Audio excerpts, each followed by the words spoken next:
10 కాయలు ఖరాబ్ అయినాయి. 12 కాయలు కొట్టిన. కేజీ ముక్కలు అయినాయి. కేజీ పావు అవుతాయి. కిలో పావు ముక్కలు వెళ్ళినాయి కట్ చేస్తే. ఎలక్కాయలు అన్నీ ఖరాబ్ అయినాయి చూడండి.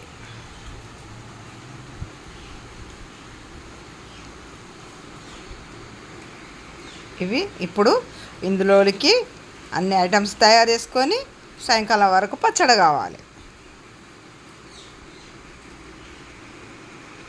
15 రోజుల నుండి మళ్ళీ ఇంకోటి ఓపెన్గా పెట్టకుండా ప్యాకింగ్ అది కవర్ల కట్టి ఉంచితే గాలి ఆడాక ఖరాబ్ అయినాయి కాయలు. అసలు ఇవి మనం బయట ఓపెన్ ఏదన్నా బుట్టిలోనో తట్టలోనో పెట్టుస్తే ఈ కాయలు పోయేటివి కాదు. అయినా చూడండి రా బాబు, మీ కొరకు అమ్మ ఎంత కష్టపడుతుంది. టిఫిన్ చేయాలి, ఏం చేయాలి, 10 అయిపోయింది. మీ కొరకు అమ్మ మా ఫ్రెండ్స్ పచ్చడి కావాలన్నారు అని అంటే మీ కొరకు ఇంత కష్టపడుతున్నారా బాబోయ్. శేషన్న దోస్తులు చూడండి రా అమ్మ కష్టము. మళ్ళా తెచ్చుకున్నప్పుడు ఫ్రెష్గానే ఇవ్వండి, ఫ్రెష్గా పెట్టిస్తా బిడ్డ. అక్కడికే వస్తా, చెన్నూరుకు వస్తా. చెన్నూరుకు వచ్చి మీ దగ్గరనే ఎవరెవరు తెచ్చుకుంటే వాళ్ళకు, లేకుంటే ఒక్క దగ్గర పెట్టి మనిషికి ఒక డబ్బడు ఇంటికి తీసుకెళ్ళండి బిడ్డ. నేను అక్కడ వచ్చిన చెన్నూరుకు నేనే వస్తా. వచ్చినప్పుడు మీకు అక్కడనే పెట్టిస్తా పచ్చడ. ఓకేనా? మంచిది బిడ్డ. ఇది ఖరాబ్ అయిన ఐటమ్ అని కూడా నేను బయట పడేయనండి. ఖరాబ్ అయిన ఐటమ్ను కూడా ఖరాబ్ అయింది అయ్యో అని బాధపడే అవసరం లేదు. ఎందుకంటే ఇందులో ఎన్నో మంచి పోషక పదార్థాలున్న ఐటమ్స్. ఇది నాకు ఇప్పుడు మళ్ళీ ఎరువుగా మార్చుకుంటా. నేను ఇది ఎరువుగా మార్చుకొని మా చెట్లకు ఎలక్కాయ ఎరువు కూడా మా చెట్లకు వేస్తా. ఇవన్నీ ఒక డబ్బాలో వేసి మళ్ళీ ఎరువు తయారు చేసుకుంటాండి నేను.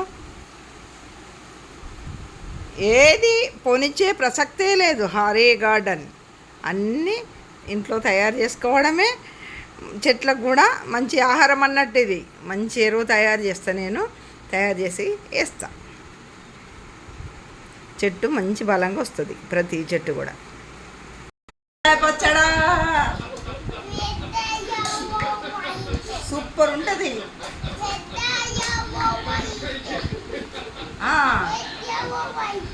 వైట్ చట్నీ అంట. వైట్ చట్నీ వేద్దాం. ఎల్లో వైటా? ఎల్లో వైట్ వేద్దాం బిడ్డ. కేజీన్నర అయినాయండి. కేజీ పావు అయినాయి. అయితే కేజీ పావుకి ఏంటంటే కేజీ పావు అయినాయి కొడితే. దానికి ఇప్పుడు ఏంటంటే పోనీ వేసుకోవడానికి ఒక 4-5 ఎల్లిగడ్డ వేసుకుంటే బాగా టేస్ట్ ఉంటుంది అండి. ఎల్లిగడ్డ అండి. మా బాబు ఆవాలు చూపిస్తున్నాడు. ఇట్లా చూచు, ఇది బట్టి చూచు. కొంచెం ఉంది. అయితే ఇవి ఆవాలు 1 గ్లాసు తీసుకున్నానండి. 1 కిలో ఆవాలు గ్లాస్ తీసుకున్నా. మెంతులు 2 స్పూన్లు అన్నీ తీసుకున్నా. 1 గ్లాసు వాటర్ గ్లాసు కారము, గ్లాసు సగం ఉప్పు పడుతుంది. కిలో పావు కాబట్టి గ్లాస్ సగం పడుతుంది. ఇవన్నీ ఇప్పుడు వేపుంచుకున్నా. ఆవాలు మెంతులు వేపుంచుకున్నా. ఇది వేసుకోవద్దు, కారం వేసుకోవద్దు. ఇగో చూచు, ఇది కావాలని చూచు పచ్చళ్ళకు. ఇక చూడండి మా బాబు చూపిస్తాడు. పట్టు చేతి పట్టుకో, 2 చేతులు, 2 చేతులు 2 ఇట్లా పట్టుకో. ఇట్లా నేను చెప్తా. ఇగో ఇట్లా పట్టుకో, ఇట్లా పట్టుకో. నువ్వు 2 ఇట్లా పట్టుకో, నేను పెట్టేస్తా. 2 అండి. గుడ్ బై మా బాబు. చూద్దాం. చూడండి పచ్చడా బాగుంటుంది. మీరు చేసుకోండి. చెప్పినావా మీరు చేసుకోండి. అయితే ఇప్పుడు ఏంటంటే ఇక వక్కలు కూడా చాలాసేపు ఉండొద్దు కదా అండి. అప్పుడు కొట్టిన వక్కలు. అందుకని ఇప్పుడు ఉప్పును కారం అయితే కలుపుకుంటున్నాము. మా బాబు చప్పటి పచ్చడి అంటుండు. ఫస్ట్ ఉప్పు కలిపి తర్వాత చేస్తానండి చప్పటి పచ్చడి. ఉంచలేదు పసుపు, కొంచెం ఒక స్పూన్ అంత పసుపు కూడా పడుతుంది. ఆ తర్వాత అది గ్రైండ్ చేయాలి. బాబుకి ఎల్లో మామిడికాయ ఆ చట్నీ ఆ చప్పటి పచ్చడి చేస్తాం కదండి, వీడికి బాగా ఇష్టం. సూపర్, బాగా మంచిగా తింటాడు. అన్నం చెప్పు బాగుంటుందని చెప్పు, అది చెప్పు. ఎందుకురా వేస్తావా? అద్దు అన్నీ వేసే ఏం కాదు, వేసేయండి. పచ్చడి పోపు కూడా అయిపోయింది, పోపు కూడా వేసేసిన పచ్చడి రెడీ.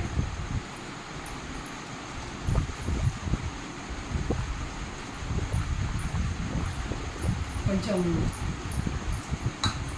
ఆయిల్ పడుతుంది కావచ్చు, కానీ ఇప్పుడే పెట్టిన పచ్చడి కదా, అది ఊరేసరికి కొంచెం నూనె పైకి వెళ్తుంది. ఒకవేళ వెళ్ళకుంటే కొంచెం వేసుకోవాలి. ఇది మా పెద్ద బాబు వాళ్ళ ఫ్రెండ్స్కు వెళ్తుంది కాబట్టి అక్కడ క్వారీలో మా బాబు ఉన్న దగ్గర వాళ్ళు అమ్మ చేత పచ్చడి పెట్టి మరి మా బాబు చెప్పింది కాబట్టి మీకు చెప్పిన కదండి. అయితే ఆ పిల్లలకే, మా పిల్లలకే, మా కొడుకు ఫ్రెండ్స్ అందరికీ ఈ పచ్చడ ఆయిల్ వేస్తే పార్సల్ పంపేయంగా ఆయిల్ అంతా కారిపోతుంది అని కొంచెం తక్కువ వేసినా చూస్తా. ఒకవేళ రేపు నూనె పైకి వెళ్తే సరే, వెళ్ళకుంటే ఇంకో హాఫ్ గ్లాస్ అంతా వేసేస్తానండి. అది ఇది ఎలకాయ పచ్చడ రెడీ అయిన పచ్చడ, ఎలకాయ పచ్చడ. ఇదేంటంటే ఇది మీకు ఏం కనపడుతుందో, ఎట్లా కనిపిస్తుందో ఏమో కానీ ఇది కూడా ఎలకాయ పచ్చడ. ఎలకాయ పచ్చడ ఇదేంటంటే చప్పటి పచ్చడి. నేను పచ్చడి చేయంగా మా చిన్నబాబు, మా చిన్న కొడుకు వాళ్ళ కొడుకు మా ధృవ ఏం చేసిండు, అత్తమ్మ నాకు, వాడు కూడా అత్తమ్మ అంటాడు, వాళ్ళ అమ్మ అత్తమ్మ అంటే అత్తమ్మ నాకు చప్పటి పచ్చడి చేయు, ఎల్లో పచ్చడా అని అన్నాడు. తెల్ల పచ్చడి చేయమంటే ఇందులో నువ్వులు వేసిన, అందులో నువ్వులు వేయలేదు అందులకు, కానీ బాబుకు కొంచెం టేస్ట్ ఉండాలని కొన్ని నువ్వులు యాడ్ చేసిన. కారం వేయకుండా మొత్తం అందులో వేసిన ఐటమ్సే ఇందులో, ఒక కారం వేయకుండా ఇందులో నువ్వులు వేసిన. ఇదండి ఈ బాబుది కూడా రెడీ అయింది పచ్చడ. వాడికి చప్పటి పచ్చడి ఇష్టం, వాళ్ళ నాన్నకి ఇష్టం, వాడికి అందరికి ఇష్టమే చప్పటి పచ్చడి. కాకపోతే మా చిన్నబాబు రోజు ఇచ్చినా కానీ రైస్లకైనా తింటాడు, టిఫిన్లకైనా తింటాడు. అది వాళ్ళ కొడుకు అలవాటు అయింది. తండ్రి తినంగా చూసి రోజు ఇంత కొంచెం పచ్చడన్నా పక్కకు పెట్టుకుంటాడు వాడు, మా ధృవ. ఇక వాడికి కూడా చప్పటి పచ్చడి కావాలత్తమ్మ అంటే పెట్టేసినండి వాడికి కూడా. ఇది కూడా ఊరాలి, ఒక 3 డేస్కి అయితే బ్రహ్మాండంగా తినొస్తుంది పచ్చడి. ఇదైనా ఈ రెండు కూడా మంచి ఒక 3 రోజులకు తినేయచ్చు. అందుకొరక ఈ వీడియో చూడండి, వీడియో చూసి అందరూ లైక్ చేయండి, షేర్ చేయండి. మన కొరకే కాకుండా మనకు కావాల్సిన వాళ్ళకు కూడా చెయ్యాలన్నది ఇందులో నీతి విషయం అండి. నేను చెప్పే నీతి ఏంటంటే, మన కొరకు మనం చేసుకొని తినడం గొప్ప కాదు, అమ్మ కావాలి, అమ్మతో పచ్చడి కావాలి అనడము. మా పెద్దబాబు వాళ్ళ ఫ్రెండ్స్ అందరు కూడా చల్లగా ఉండాలని దీవిస్తూ, అరే మీకు నేను వచ్చి పచ్చడి చేసిస్తా అని అప్పుడు వీడియోలో మాట్లాడిన మీరందరూ కూడా ఈ పచ్చడి తిని నాకు మళ్ళా ఫోన్ చేయండి బిడ్డ. ఉంటానండి, బాయ్ బాయ్ బాయ్.